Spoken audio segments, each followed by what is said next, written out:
In the troubled city of Chicago, 4 suspects are facing hate crime charges, accused of torturing a special needs teenager and streaming it live on Facebook. It is a horrifying video. It shows the attackers brutally punching and kicking and mutilating this poor young man, all the while raining down racial epithets on him and forcing him to say things. The actions in that video are reprehensible. That, along with racism, have absolutely no place in the city of Chicago or anywhere else for that matter against anyone, regardless of their race, gender, state of mental health, or any other identifying factor. Let's bring in Gary McCarthy. He is the former Chicago police superintendent and CEO at GFM Strategies. Gary, good to have you back on the program this morning. Good morning, Martha. We wanted to get your reflections on this because it is so horrible to watch what these teens are capable of inflicting on this poor young man. You got to wonder where the hate of that brand comes from. But I know you feel like it's just sort of one in a many in terms of the violent acts out there. Yeah, Martha, this plays right into what I've been talking about. These are obviously emboldened criminals. I talk about reaching a state of lawlessness, not just here in Chicago. I'm talking nationally because of the political landscape in this country. And unfortunately, this is becoming the new normal. The more outrageous the incident, you know, the 6-month-old getting shot while sleeping in a crib in somebody's apartment, is the new normal, and it's almost like, wow, that's terrible. Okay, so what am I going to have for lunch? I'm still really concerned about the fact that the more outlandish the incident, we're horrified, but there's no reaction to it. And, you know, an element of race here certainly exists, and I think that it's an opportunity to kind of change the dialogue, or at least start a dialogue about race in this country that doesn't really exist. Yeah. What we have is inflammatory rhetoric. We have people pointing fingers, and quite honestly, we need to kind of come together, the political leadership and the faith-based leaders, get out in front and start opening this dialogue, because I don't think that we've identified the issue. I think that we've misdiagnosed it. And all the fingers are being pointed at the police in this country, not just here in this city. The police are not the problem.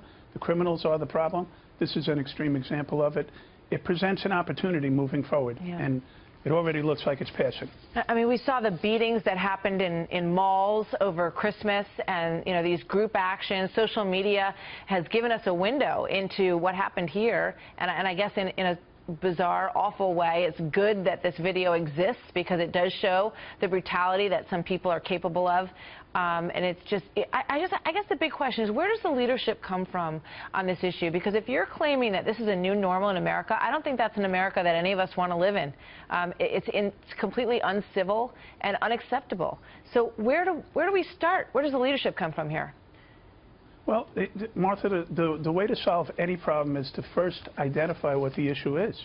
And in my book, we have not identified the social and economic class issue that exists in this country. The anger that exists in the disenfranchised communities, which across this country are predominantly African American, that anger exists because of the conditions people are living under.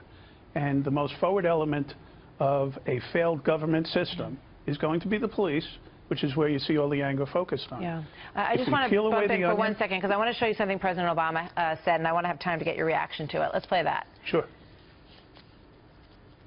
The fact that crime overall is much lower around the country than it was when I took office, and that Chicago is the one big city where you've seen this huge spike, means that there's something specifically that's happening there, and that means we can fix it if we work together.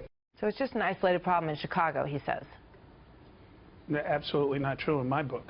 I was the vice president of the Major City Chiefs Association, and if you look at Baltimore, if you look at Cleveland, various cities around the country, these issues exist in the disenfranchised communities. And here in Chicago, I can tell you this, we've walked away from performance-based policing, which is what I learned in New York. That's why New York is still succeeding. We've slipped back to political-based policing, and that's just not going to succeed. So if I could point to the big difference that everybody always asks me, what's different about New York and Chicago? Yeah.